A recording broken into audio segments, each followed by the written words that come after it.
안녕하세요. 자기책 읽어주는 남자 자책남 조윤석 목사입니다.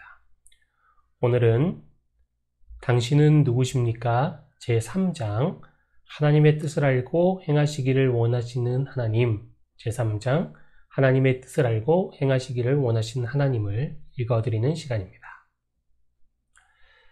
사도행전 16장 31절의 말씀입니다.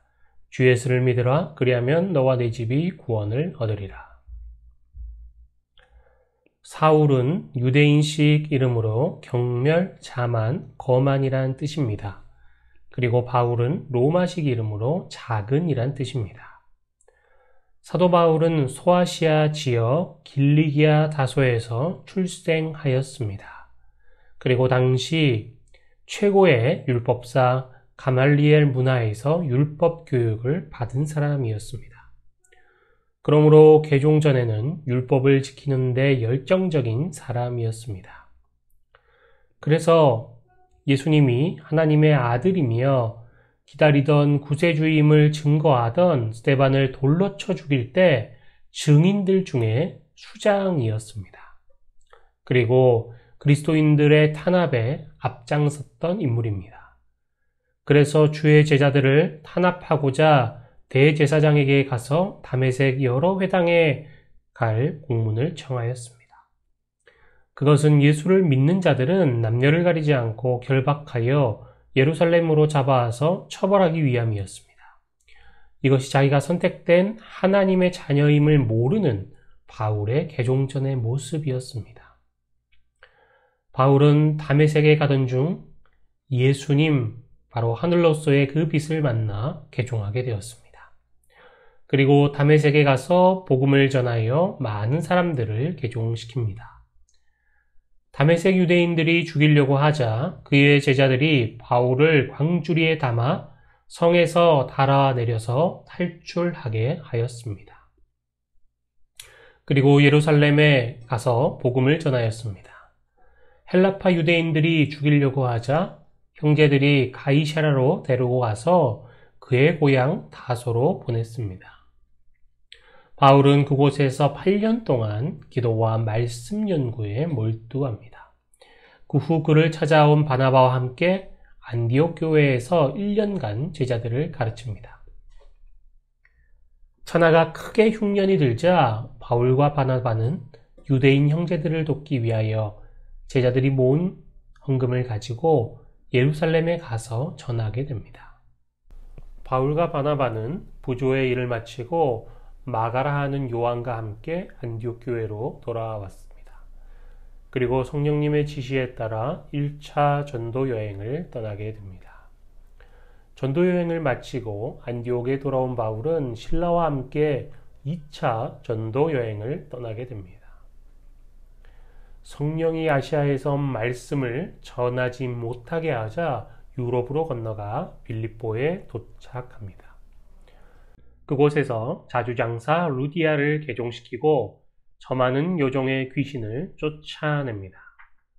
그 요정의 주인의 모함으로 매를 많이 맞고 발에 착고가 채워진 후에 옥에 갇히게 됩니다. 밤중에 바울과 실라가 기도하고 하나님을 찬미함에 죄수들이 다 듣고 있었습니다. 이때 호련히 큰 지진이 나서 옥터가 움직이고 문이 다 열리고 죄수들의 매인 것이 다 벗어졌습니다. 간수가 자다가 깨어보니 죄수들이 도망한 줄로 착각하여 검을 빼어 자결하려고 합니다. 이때 바울이 우리가 다 여기 있으니 자살하지 말라고 크게 소리를 질렀습니다. 간수가 등불을 들고 뛰어들어가 무서워 떨며 바울과 실라 앞에 부복합니다. 그리고 선생들아 내가 어떻게 하여야 구원을 얻으리까 하고 묻는 질문에 바울이 한 답이 바로 주 예수를 믿으라. 그리하면 너와 내 집이 구원을 얻으리라 입니다. 하나님께서는 그분이 선택하신 자들에 대하여는 일방적이고 무조건적인 사랑을 베푸십니다. 그 이유는 선택한 자들을 통하여 자기를 나타내시고 자기 일을 성취하시기 위함입니다. 또한 이 일에 충성된 자들을 위하여 사람으로서는 상상조차 할 수 없는 축복을 약속하셨습니다. 그들이 상속받는 영광은 솔로몬의 그것과는 과히 비교될 수 없을 만큼 크고 창대한 것입니다. 하나님께서는 솔로몬에게 이 땅에서 최고의 명예와 부와 권력과 지혜를 주셨습니다. 그러나 솔로몬은 하나님의 말씀에 순종하지 않고 자신의 의지를 내세워 교만에 빠졌습니다. 그리고 하나님을 배신하였습니다.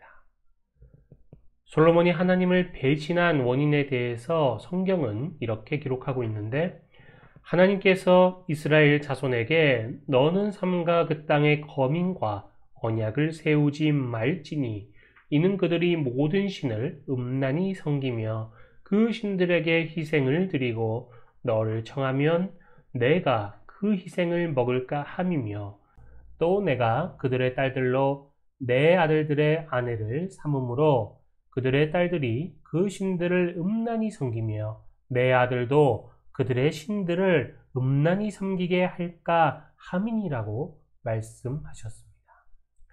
그래서 너희는 이방 민족과 서로 통하지 말며 이방 민족도 너희와 서로 통하지 말라. 저희가 정령코 너희의 마음을 돌이켜 저희의 신들을 쫓게 하리라고 말씀하셨습니다. 여기서 통하지 말라는 결혼하지 말라는 뜻입니다. 그러나 솔로몬은 그 말씀을 어기고 이방 여인들을 만나고 결혼하였습니다. 우리가 하나님의 말씀보다 다른 것을 더 사랑하게 될 때 우리는 실족할 수밖에 없습니다. 그 원인은 여러 가지입니다. 타 종교를 믿는 자와 결혼, 믿지 않는 자와 결혼, 세상 물질이나 명예를 지위를 하나님의 말씀이나 일보다 더 사랑할 때 우리는 넘어질 수밖에 없다는 것입니다. 우리는 연약한 인생입니다. 그러므로 우리는 이 땅을 사는 동안 극심한 시험과 고통을 받게 되어 있습니다. 교회를 다니는 성도라고 해서 또 세례나 침례를 받았다고 해서 다 구원이 주어지는 것은 아닙니다. 구원을 받기 위해서 하나님을 꼭 알아야 합니다. 그리고 그분의 말씀을 믿어야 합니다. 그리고 그 말씀이 우리 안에 거하여야 합니다. 그럴 때만이 성령님께서 우리 속에 내주하십니다. 하나님의 말씀과 성령님은 하나이십니다. 그러므로 성령님께서 내주하실 때 하나님의 말씀이 살아 역사하여 우리를 변화시키고 구원에 이르게 하는 것입니다. 이 구원받은 성도가 하나님과 성도들 앞에서 하나님께 충성을 맹세하는 예식이 바로 세례 또는 침례입니다. 여기서 물은 진리, 바로 하나님의 말씀을 상징적으로 나타낸 것입니다. 이 의식은 세상을 따랐던 나의 옛사람은 하나님의 말씀 속에 장사 지내고 내가 하나님의 말씀 안에서 다시 태어나 하나님의 말씀에 따라 살겠다는 하나님께 드리는 맹세입니다. 구약제사로는 번제와 속죄제에 해당하는 것입니다. 그럴 때 믿음으로 인하여 우리 안에 내주하게 되신 성령님께서 우리를 변화시키십니다. 그리고 하나님의 말씀을 깨닫게 하십니다. 우리가 하나님의 뜻을 행하도록 이끄십니다. 그러므로 구원은 우리의 의지와 노력으로 되는 것이 아닙니다. 하나님의 은혜로우신 선택으로만 가능한 것입니다.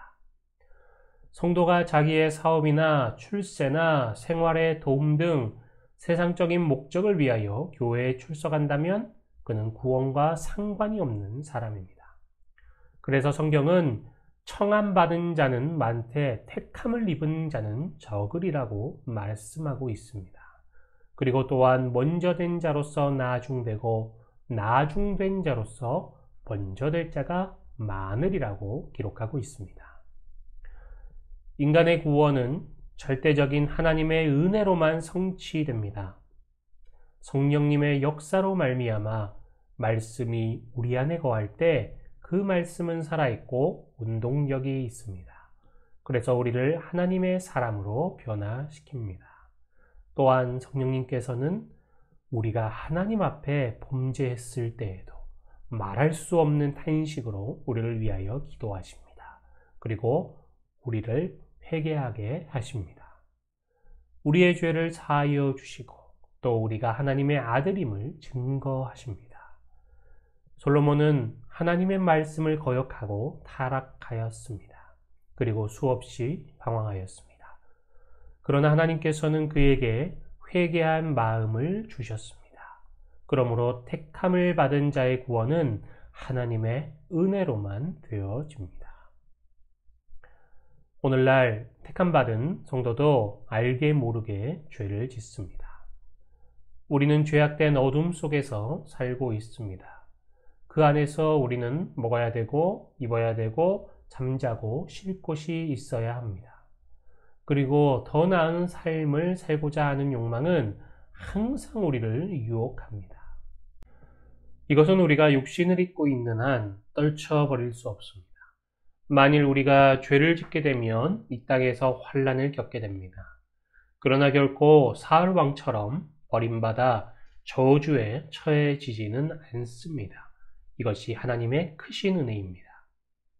그러므로 성도가 자기가 지은 죄에 대하여 회개하지 않고 당연시한다면 이것은 문제가 되는 것입니다.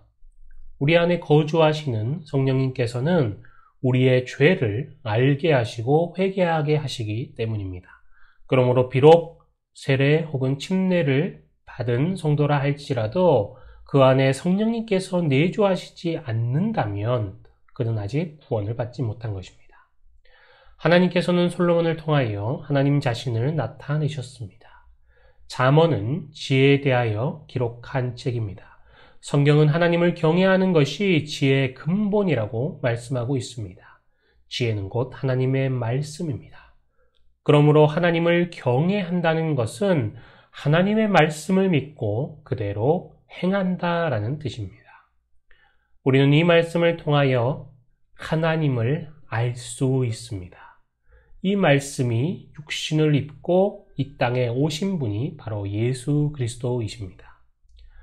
그래서 사도 바울은 주 예수를 믿으라 그리하면 너와 내 집이 구원을 얻으리라고 사도행전 16장 31절에 말씀하였습니다. 그 말씀은 하나님의 말씀을 믿으라 그리하면 너와 내 집이 구원을 얻으리라 라고 하는 말씀입니다. 하나님의 말씀을 믿는다는 것은 이 말씀을 지키고 행하기 위한 노력을 포함하고 있는 것입니다. 하나님께서는 말씀으로 천지를 창조하셨습니다. 그래서 성경은 이 지혜, 즉 하나님의 말씀의 근본과 정체와 하신 일에 대하여 이렇게 기록합니다. 여호와께서 그 조화의 시작, 곧 태초에 일하시기 전에 나를 가지셨으며 만세전부터 상고부터 땅이 생기기 전부터 내가 세움을 입었나니 아직 바다가 생기지 아니하였고 큰 샘들이 있기 전에 내가 이미 났으며 산이 세우심을 잇기 전에 언덕이 생기기 전에 내가 이미 났으니 하나님이 아직 땅도 들도 세상 진토의 근원도 짓지 아니하셨을 때에라. 그가 하늘을 지으시며 궁창으로 해면에 두르실 때 내가 거기 있었고 그가 위로 구름 하늘을 견고하게 하시며 바다의 샘들을 힘있게 하시며 바다의 한계를 정하여 물로 명령을 거스리지 못하게 하시며 또 땅의 기초를 정하실 때 내가 그 곁에 있어서 창조자가 되어 날마다 그 기뻐하신 바가 되었으며 항상 그 앞에서 즐거워하였으며 사람이 거처할 땅에서 즐거워하며 인자들을 기뻐하였느니라고 말하고 있습니다. 그래서 성경은 예수님께서는 그 근본이 태초에 하나님과 함께 계신 창조주이셨다라고 말씀합니다. 하나님께서는 선택하신 그분의 자녀들이 아버지의 뜻을 알고 전파하기를